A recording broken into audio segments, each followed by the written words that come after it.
아, 진짜, 여러분, 그 빌라인데, 근생으로 나온 거 아시죠? 예, 사실 저도 경매, 공매를 하기 전에는 몰랐어요. 예, 그런 게 있는지 몰랐는데, 경매를 하면서 알게 됐거든요.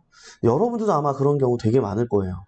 근데 되게 참 다행이고 감사했던 거는, 내가 이 경매, 공매를 모를 때, 만약에 그게 불법인 줄도 모르고 내가 잘못 매입했다가, 그 돈을 다 날리는 상황을 맞을 수도 있었는데, 야, 내가 진짜 이게 얼마나 아찔했는지, 예, 그런 걸 모르고 살았고, 또 알았어도 어차피 돈이 없어가지고 옛날에 뭐 빌라를 살 돈도, 빌라 하나, 지상층에 있는 빌라를 갖고 있는 사람도 부러워했었으니까요.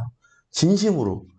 진심으로 저 진짜, 분들도 부러웠으니까, 아, 근데 어렵게 돈을 모았는데, 야, 그래서 뭐 2억 주고 막 빌라를 샀는데, 어머, 근생이야. 여러분, 진짜 이거 안 되거든요? 안 되거든요? 그래서 이제 시작하시는 분들이 가끔 경매 사건을 보면은 근생이 많이 나옵니다.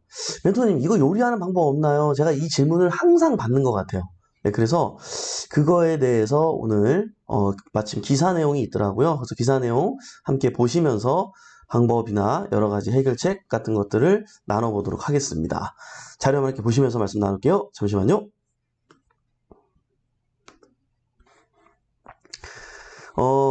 자, 여러분들 글쎄요. 보셨는지 모르겠어요. 예, 전세 사기 사각지대 불법 근생빌라 3년간 4,300채 적발. 야, 여러분 이렇게 그냥 겉으로 볼 땐 당연히 빌라인데 이걸 근생으로 신고를 한 거야. 이거를 주택을 누가 봐도 빌라잖아요, 지금. 근데 이걸 근생으로 신고를 한 거예요. 응? 야, 이걸 왜 그랬을까요, 일단? 주차장법 때문에 그래요. 예, 빌라를 한 세대를 지으려면 뭐 0.8대 정도. 예, 여기 이제 규모에 따라 뭐 약간 다르기는 해요. 지자체마다. 그리고 몇 년도에 지었느냐에 따라 약간 다르기는 합니다. 주차장법이. 계속 바뀌어갖고 여러 가지 상황들이 있기 때문에. 자, 근데요, 사무소. 그죠? 근생은, 근생은 사무소 이런 것들은 0.3대인가 0.2대인가 그래요. 그러니까 실제로 주차장이 확보가 많이 되지 않더라도 2개 호실 정도를 근생으로 사무소로 신고를 해놓으면 나머지는 괜찮은 거예요. 8세대를 지을 수 있는 거예요. 주차장이 마련이 안 돼서 6세대밖에 못 지는 거야. 근데 2종 일반 주거지라서 건폐율하고 용적률이 허락되기 때문에 4층까지 지을 수 있는데 주차장이 없어서 땅이 작아서 못 짓는 거예요. 아깝잖아요. 그래서 예, 요거를 근생으로 2개 호실은 신고해가지고 그렇게 해서 허가를 받아서 지은 그런 건물들이 사실 많습니다. 예, 의외로 진짜 많아요. 자, 기사 내용 한번 읽고 말씀을 나눠볼게요. 최근 3년 동안 전국적으로 적발된 근생빌라는 4,303채인 것으로 나타났다. 근생빌라는 불법주택으로 전세 사기를 당해도 법적 보호를 받지 못하기 때문에 그 피해는 더욱 심각하다. 자, 이 중요합니다. 예. 사실 이거를 전세를 주거나 매매로 매도를 하신 분들은 알았을 거예요. 우리 집에 불편한 진실을 알았을 텐데 사는 사람이나 세입자로 들어오는 사람들은 이걸 모르고 했단 말이에요. 야, 이게 참, 그래서 아마 당하시는 분들이 일단 4,300채잖아요. 근데 이게 적발이 된 게 4,300채인 거지, 적발되지 않고 있는 이런 근생 빌라 굉장히 많습니다. 예? 아직은 적발이 안 된 빌라들. 그죠? 가끔 이것도 물어봐요. 멘토님, 위반 건축물로 아직 적발 안 됐던데, 그냥 받으면 안 되나요? 유찰이 많이 됐던데? 그게 중요한 게 아니라, 그 임차인이 만약에, 나가면서 억울한 임차인이 만약에 신고하게 되면 그 바로 적발된단 말이에요. 지금까지는 적발이 안 됐더라도 그게 중요한 게 아니라 신고가 들어와서 적발이 되는 거죠, 이제. 그죠? 예. 자, 그죠? 근데 이제 이게 문제가 또 뭐냐면 이런 경우도 있더라고. 내가 지금 깜짝 놀랐는데 임차인이 너무 억울한 거예요. 근생빌라여가지고. 예. 전세 보증금이 있어. 그 주인이 밉다고 그거를 신고한 거야. 예. 그러면 자 봐봐요. 본인이라도 빠져나오고 그렇게 얄미우면 본인이라도 빠져나오고 신고를 하든가, 본인이 이미 전세금이 묶였는데 그 와중에 그걸 신고한 거야. 그러면 위반 건축물이 아니었는데 갑자기 위반 건축물로 되니까 이제 아무도 더 안 들어오죠. 실전을 말씀을 드리면 여러분, 이게 위반 건축물이라고 집을 살 때 대출이 안 되는 건 아닙니다, 여러분. 사거나 팔 때 반드시 대출이 돼요. 자, 근데 뭐가 안 되냐면 전세로 들어오시는 분의 전세 보증금 대출이 안 나와요. 안 나와요. 위반 건축물이기 때문에. 응?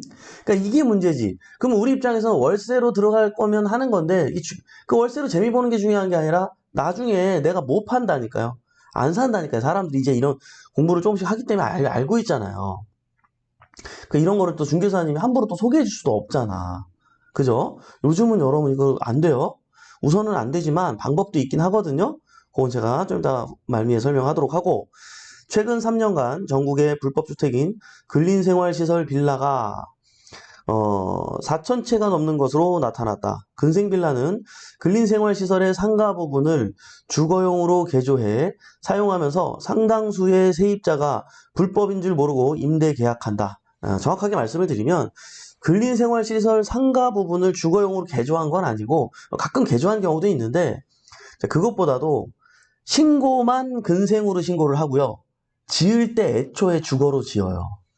예, 이게 또 싱크대만 드러내고, 이게 지자체마다 약간 다른데 어쨌든 그거 좀 드러내고 이렇게 딱 이제 인허가 받고 또 이렇게 딱 추가로 보수공사하고 또 이런 식으로 또 많이 이렇게 하고 있었는데, 자, 이 문제가 세입자가 불법인 줄 모르고 임대 계약을 하는 거죠. 아, 참.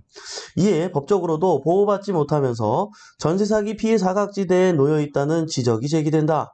아, 진짜 그래요, 여러분. 이런 거 좀 바뀌어야 돼요. 20일 국회 국토교통위원회 소속 한준호 의원이 국토교통부로부터 제출받은 자료에 따르면 근생빌라는 최근 3년 동안 전국적으로 4,303채가 적발됐다고 한다. 야, 예. 개수가 중간에 설명이 나오죠. 근생빌라가 늘어난 배경을 두고 개발 이익을 높이기 위한 것으로 분석된다. 사실 맞죠. 6세대밖에 분양을 못 하는데 이렇게 하면 8세대를 분양할 수 있거든요. 예, 그리고 근생빌라 쪽은 또 오히려 좀 싸게 줍니다. 예, 그러니까 또 이게 사실은 빌라를 사실 정도면 1, 2천만 원을 깎아주는 것도 굉장히 큰 건데, 이걸 그렇게 한다고 하니까, 예, 그 잠깐의 눈앞의 이익을 위해서 잘 모르니까 사는 경우들이 있었는데, 굉장히 위험합니다. 건축주는 근린생활시설로 허가받으면 주차장 면적은 줄이면서 높은 층수로 건물을 지을 수 있기 때문에 비용 측면에서 유리하다는 설명이다. 겉보기엔 일반 주택과 비슷해 근생빌라가 불법 건축물이라는 사실을 모른 채 계약하는 사람들이 생겨난다. 특히 근생빌라에 거주하는 임차인은 법적 보호를 받지 못할 가능성이 크다. 이미 전세 사기 피해자 지원 및 주거 안정에 관한 특별법이 시행됐지만 불법 건축물인 탓에 피해 지원에 많은 제약이 따르긴 하는데요. 여러분들, 이런 건 있습니다. 만약에 그게 아무리 사무소라도, 그게 아무리 근생으로 돼 있더라도 임차인이 주택으로서 사용하는 게 인정이 되면은 주택임대차 보호법의 보호를 적용받습니다. 전입을 물론 하고 있어야겠지요. 그죠? 자, 그래서 대항력만 갖췄다면 문제는 없어요. 이게 제일 중요한 부분인데, 일단 제일 중요한 건 문제가 없다는 거예요.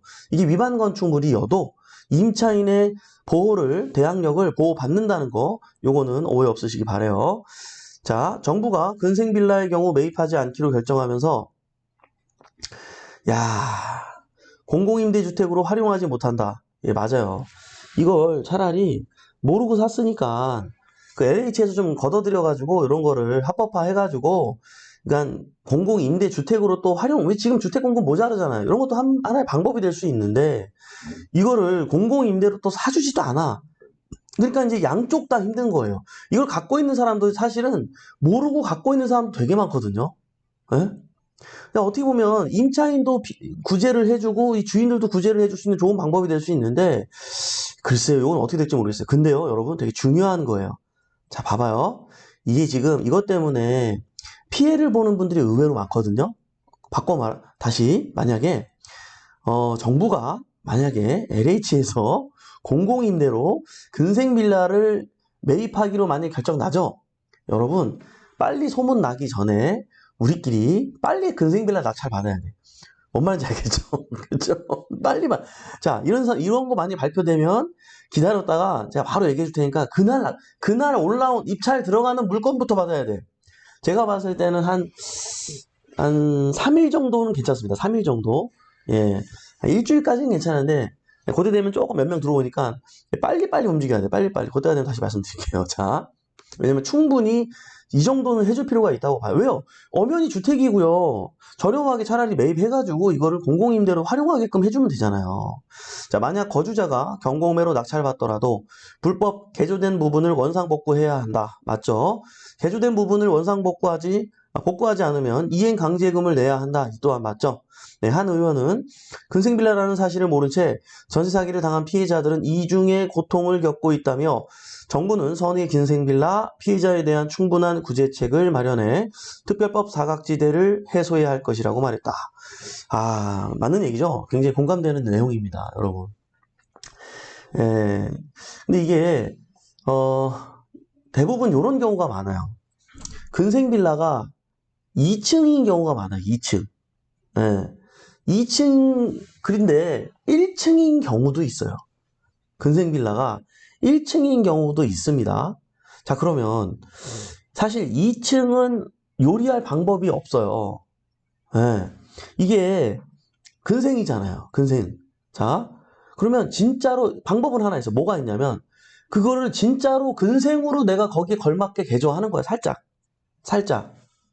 그러면 어떤 사람들이 여러분들 보시면 알겠지만 주택을 진짜 출판사 사옥으로 쓴다든지 뭐 영화사 사옥을 쓴다든지 이런 거 많이 봤잖아요.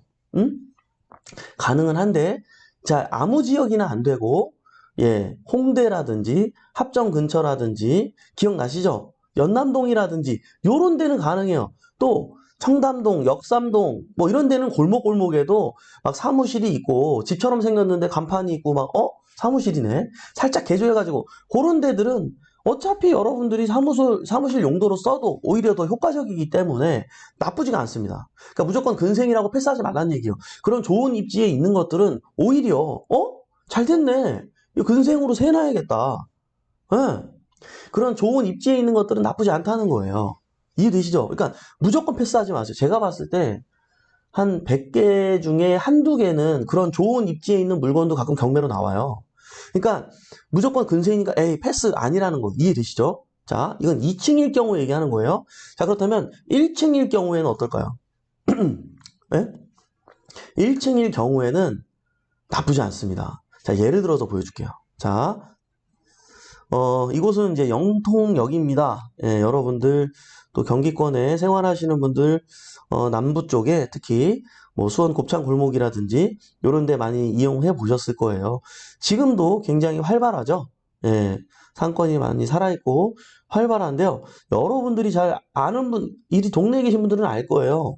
근데 외지인들은 잘 모를 텐데 여러분들 이렇게 보시면 이곳이 중심 상업지죠. 예, 이곳이 상권이 살아있나요? 살아있어요. 살아있습니다. 자, 한번 보자고요. 예, 여러분들 이렇게 보이는 것처럼 가득합니다. 예, 살아있어요. 맞아요. 살아있는데요. 자, 요즘은 또 인스타로 또 마케팅 하는 것도 대세고, 그런 것들이 많이 퍼지면서 여기 골목 있잖아요. 이 골목도 상권이 굉장히 살아있어요. 보실래요? 자, 보세요. 언뜻 보면 그냥 다 빌라 같잖아요. 1층 이거 상가야, 이거. 예? 이거 보세요. 실빗집. 1층 상가야, 이런 식으로. 이거 다, 원래는 주택으로 이렇게 지으려고. 근데 여기는 옛날부터 그랬지만, 근데 원래는 주택이었다가 이렇게 상가로 한 거 되게 많아요. 되게 많아요. 동네 보면. 저희가 예전에 배포옥션 오픈할 때에도 그 메세나폴리스라고 합정역에 있는데, 그 건물 뒤쪽에 사무실이 있었어요. 네, 있었는데, 거기 근처에 1층을 또 심지어 반지하도 근생으로 용도 변경해가지고 오히려 인허가 받아가지고 뭐 족발집으로 운영하고 이런 경우 되게 많아요, 그 동네. 되게 많아요. 원래는 주택이었어. 반지하 그냥 주택이었다고요. 여기도 봐봐요. 네. 네. 여러분, 요 동네가 또 이렇게 약간 감성 포차 있잖아요. 뭐 차츰 뭐 이런 거 해가지고 굉장히 유명하더라고요. 여기서 오히려 찐 인스타를 즐기는 젊은 분들은 요 골목을 또 많이 이용한다 그래요.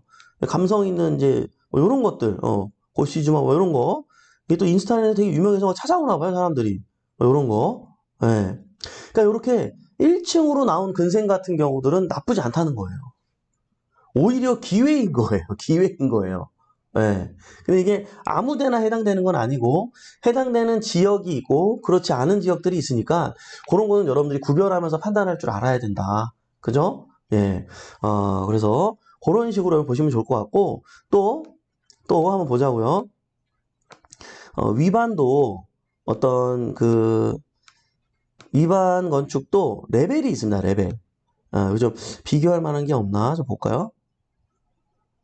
이게 3층짜리라 거의 위반이 없네. 보통은 4층짜리 가면 어때요? 응? 요 옆에다가 발코니 같은 거 이렇게 막 더 해가지고 옥상에다가 뭐 투룸 이렇게 더 만들어가지고 왜 늘려가지고 막 이렇게 한 객실이라도 더 넣으려고 막 그죠? 원래는 베란다로 써야 되는데 베란다를 덮어가지고 막 확장해가지고 이런 거 많이 봤죠? 예. 근데 그런 위반 건축물은 나쁘지 않아요. 예? 네, 조금 해결이 어려운 것도 있고 해결이 되는 것도 있어요. 그런 것들은 해결이 어려운 건 뭐고 해결이 되는 건 뭘까요? 이게 그거를 그냥 방으로 확장했으면은 조금 어려워요. 막 거실로 방으로 확장한 건 이걸 다 부셔야 되잖아요, 완전히. 예. 근데 그게 아니라 그냥 베란다에 있는 물품들이 비를 맞으면 안 되니까 뚜껑을 덮은 것들이 있어요. 예. 그런 건 괜찮다는 거지. 뚜껑을 덮은 거. 뚜껑만 드러내면 되잖아요. 그죠? 근데 보통은 마지막 층을 그렇게 개조를 많이 했거든요. 근데 왜냐면은 그런 위반 정도는 옛날에 방으로 확장해서 이렇게 한다 해도 10년에 한 번 정도씩 뭐 광복절 특사처럼 정부에서 이거를 그냥 양성화 시켜줬어요. 위반 건축물로 이미 등재가 된 건데도 그냥 없던 일로 양성화를 시켜줬어요. 근데 지금은 안 된단 말이에요. 그걸 여러분들이 그런 거 받을 때 이제는 원상복구할 마음으로 받아야지. 예? 예, 그냥 그 상태로 받아서 운영하기에는 핸디캡이 많아요. 아까 제가 중요한 얘기했죠, 초반에. 전세로 들어오는 사람이 전세 대출이 안 되니까 전세 대출도 안 해줄 정도인데 보증보험은 말이 되겠습니까? 안 되죠. 안 들어옵니다.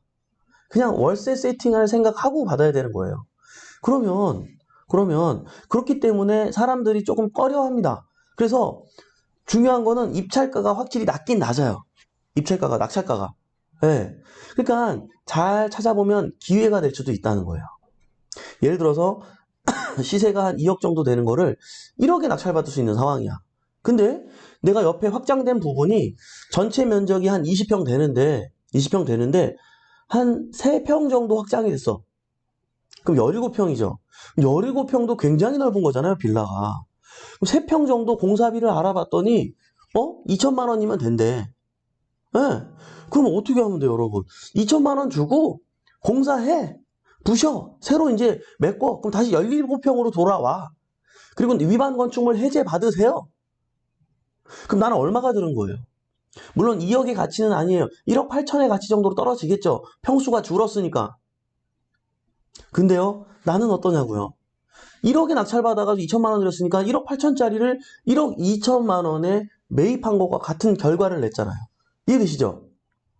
그러니까 오히려 이 위반 건축으로 돼 있는 것들이 대부분의 사람들은 꺼려하지만 이런 관점과 조사를 했을 때 이런 결론이 나오는 상황이 벌어진다 그러면 받아도 된다는 거죠. 이해되십니까? 예, 위반 건축물과 관련된 거는 이렇게 시세 조사하면서 하시면 좋을 것 같아요. 또 예를 들어서 또 하나의 경우를 말씀을 드릴게요. 이런 경우가 있어요. 관악구에 가면은 그 서울대학교 앞에 녹두거리라 그래서 그쪽에 이제 고시원 건물이랑 상가주택, 다가구, 다중주택 이런 건물들이 굉장히 많습니다. 굉장히 많은데요. 이쪽에는 위반 건축물들이 그렇게 많아요. 예, 이거는 방을 확장해서 메우는 정도가 아니라 방이 모자르는 거예요. 예, 원룸으로 살겠다는 사람은 많은데 방이 모자른 거야. 그래서 어떻게 했냐면은 옥상에다가 방을 6개를 더 지어. 그냥 원래 더 지면 안 돼요. 객실수를 늘리면 안 되는데 거기서 그냥 가건물 스타일로 그냥 이렇게 해서 6개를 지었다? 예, 여러분 위반 건축물로 걸린 거예요, 결국엔. 걸렸거든요. 근데 지금 벌써 십몇 년 넘게 그냥 그 상태로 계속 가지고 가. 심지어 거래도 돼. 위헌건축물인데. 어떻게 이런 일이 가능할까요, 여러분? 관악구청은 위헌건축물과 관련된 금액이 얼마 밀렸는지 그 젊은 여성 당남자님이 잘 설명해줘가지고 잘 알 수 있었는데 그분이 지금 바뀌었는지 모르겠네. 요즘엔 저는 안 해가지고. 자, 어쨌든, 예. 근데요, 그것 때문에 1년에 한 번 이행강제금을 부과받고 있는데, 이행강제금이, 잠깐만요. 요거부터 얘기하잖아요. 헷갈리니까요. 자, 6개인데, 그게 월세가 50만원씩 나온대요. 자, 그럼 50만원이면 어떻게 되는 거예요? 65, 30, 그죠? 300이죠? 맞나? 내 계산 잘했나? 갑자기 헷갈리네. 맞죠? 300이잖아요. 그럼 12개월이면 어떻게 돼요? 3,600만원이잖아요. 그죠? 1년에 그 6개의 호실이 있음으로써 내가 3,600의 수익이 더 들어오는 상황이에요? 네? 근데 지자체에 이행강제금을 물어봤더니 1,000만 원이 좀 안 됐어요. 그러니까 1,000만 원 돈이었어. 그러면 여러분 나쁘지 않잖아요. 이걸 꼭 원상복구 해야 될까요? 그냥 1년에 한 번 1,000만 원 내고 내가 과외 수입으로 2,600만 원이 더 추가로 생기는 상황인데 굳이 이거를 원상복구할 필요가 있을까요, 여러분? 무슨 말인지 알겠죠? 그러니까 위반 건축물을 무조건 피해야 되는 건 아니에요. 그 각각의 상황마다 여건마다 어떤 지역에 어떤 물건이냐에 따라 할 게 있고 하지 말아야 될 게 있고 해서 내가 요리할 수 있는 게 있고 요리할 수 없는 게 있고 그런 거예요. 요리할 수 없는 건 어떤 걸까요? 막 20평인데 15평이 위반 건축이야. 뚜껑을 덮은 게 아니라 방 2개랑 거실을 뽑았어 이걸로. 이런 거 하면 돼, 안 돼? 이러면 안 되지. 이런 거 큰일, 그죠? 예, 무슨 말인지 알겠죠, 여러분. 처음 원래 경매 공부할 때 이 위반 건축물 자꾸 유찰되니까 이거 요리할 방법이 없나? 이런 고민들 많이 하실 거예요. 오늘 제 얘기가 많이 도움이 됐을 것 같은데요. 하여간 굿모닝 경매 식구들, 예, 여러분, 이 경매시장, 공매시장 진짜 놀이터입니다. 예, 놀이터로 오셔가지고 이런 거는 부동산 경기랑 상관이 있어, 없어? 없어. 부동산 경기가 좋을 때도 싸게 낙찰되고 경기가 안 좋으니까 더 싸게 낙찰되고 항상 싸게 낙찰돼, 막 싸게 낙찰된단 말이에요. 막 싸게 낙찰 받아가지고 막 비싸게 팔아버려요. 여러분, 막 요리해가지고 팔아버리란 말이에요. 예? 좋은 방법이죠, 여러분. 예. 오늘도 도움이 됐으면 하는 바람이고요. 인사 나누면서 마무리해보도록 하겠습니다. 네. 자, 네. 좋은 지식 알려주셔서 또 배웠습니다. 이재봉님, 아이고, 우리 형님, 예, 감사합니다. 네. 광복절 특사 표현이 잼나요. 그러니까. 아나키스트니, 아나까나까나까나, 뭐 그런 거 있잖아. 그죠? 그런 건가요? 아닌가요? 그래요. 장진수님, 임차 수요가 있는 곳은 위반도 이익이네요. 잘 봐야겠어요. 그럼요. 네. 우리 맨땅님이 특별히 제이스케이님한테 행복한 하루 되라고 인사 남겨줬어요. 저도 11월 실전반 등록했으니 많은 분께 아이디 인사할 수 있겠네요. 기대돼요. 굿모닝 경매 백복션 실전반 회원님 모두 즐거운 하루 되세요. 야, 우리 근데 맨땅님 누구예요? 저 수업 시간에 오면은 제가 맨땅이에요 라고 좀 알려주세요. 궁금하다. 응? 우리가 여기 유튜브 상에서는 그때 인사를 많이 나눴던 것 같은데 어떤 분이 몇 단인지 모르겠어요.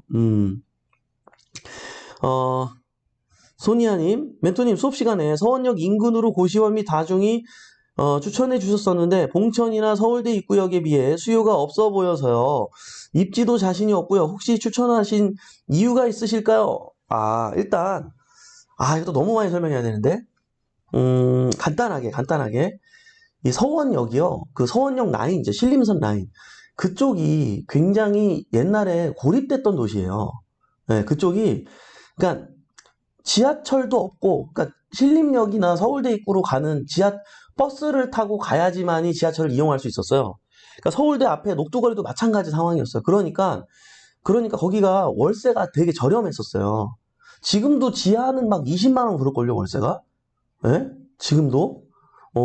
그러니까, 근데 이 서원역이 생기면서 지금 신분이 완전히 상승을 그러니까 그 신림선이 생기면서 그 지역이 신분 상승해버렸어요. 여러분들 모르시겠지만. 근데 그 신분 상승한 지금 그 분위기를 아직 부동산이 혜택을 아직 안 받고 있어요. 제 생각에는. 왜? 서원역이 그런 신림선이 생기고 나서 이용자도 굉장히 많고요. 거기가 일자리가 많은 지역으로 지금 다 통과한단 말이야. 지금 거기 녹두거리서부터 출발하잖아요. 서울대 앞에. 거기서부터 출발을 해가지고 이게 어디까지 가요? 7호, 2호선. 서울 순환선 아니에요. 제일 많은 사람들이 이용하는 2호선, 또 1호선, 9호선, 7호선도 지나가나? 그죠? 예? 그리고 마지막 종착은 여의도야. 또 일자리 많은 여의도. 그 일자리 많은 지역에 다 이거 그 황금 노선을 또 다 지나가. 이게 막 열정거장 가야지 지나가면 모르겠는데 한두 정거장 가면 2호선, 또 한두 정거장 가면 7호선, 한두 정거장 가면서 야 이게 여러분 이거 자 이 신림선에 대한민국 모든 경전철을 통틀어 가지고 신림선을 이길 수 있는 여러분 노선이 없어요.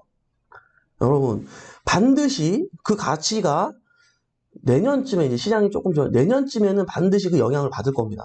지켜보세요, 여러분. 여러분 그거 아세요? 옛날에 부천에 그쪽 지역에 7호선이 처음 생겼을 때 1년에서 2년 동안 그 부분에 대한 특수를 절대로 노리지 못했어요. 2년이 지난 시점부터. 그래서 그 특수를 노리고 들어갔던 사람들이 아니 이렇게 좋아졌는데 강남까지 30분 만에 가고 좋아졌는데 오르질 않는 거야. 오르질 않는 거야. 에? 어머 딱 기간 지나니까 치고 간단 말이에요. 아 하여간 진짜 설명할 건 많은데 일단 중요한 간단한 포인트만 말씀을 드리는 거예요, 여러분. 되게 중요한 거예요. 지금 여러분 거기가 황골탈퇴 중이에요. 거기가 그러다 보니까 그 녹두거리 그쪽도 원래 어르신들도 원룸으로 많이 살았거든요. 근데 굳이 위에까지 언덕까지 올라가서 안 살았어요. 왜? 공실도 좀 있었거든요. 요즘에 공실 없어요. 예. 그 신림선이 잘 돼 있어가지고 여러분 요즘에 아이고 말해 뭐해 예? 그래요. 아유 하여간 그래요. 그래서 또 나중에 얘기해. 또 너무 또 길어지니까 그쵸? 나 예 신림선 홍보대사 같아. 아 근데 진짜야. 전 아니까 난 아니까 그죠? 예. 관악구 말씀하실 때마다 제 처가 근방이라 많이 관심이 갑니다. 그렇군요. 예, 보라비 미소님, 와우, 너무 좋은 정보 감사합니다. 소니아님, 소니아, 신림선 기억하겠습니다. 저평가 지역이었군요. 네, 정재영님, 물건 보면서 고민하고 있었는데 좋은 말씀 너무 감사합니다. 오늘 구청 가서 다음 남자 만나봐야겠네요. 해주셨어요. 예, 좋습니다. 예, 또 우리 많은 분들이 여전히 인사를 주셨어요. 감사합니다. 네. 아, 참. 그래요. 예, 반갑습니다, 여러분들. 자, 예, 오늘 또 도움이 됐으면 하는 바람이고요. 자, 오늘도 이렇게 쌀쌀합니다, 여러분. 감기 조심하시고, 예, 행복하게 또 오늘도 굿모닝 경매로 오늘 하루 출발하셨으면 좋겠습니다. 오늘도 이렇게 유한한 인생에서 소중한 시간을 함께 해준 여러분, 대단히 감사합니다. 내일 아침 행복한 부자가 되고 싶다면 굿모닝 경매와 함께 하시죠. 저는 또 내일 아침에 활기찬 모습으로 찾아뵙도록 하겠습니다. 지금까지 배폭션의 이성재 멘토였습니다. 우리 같이 잘 됩시다. 화이팅!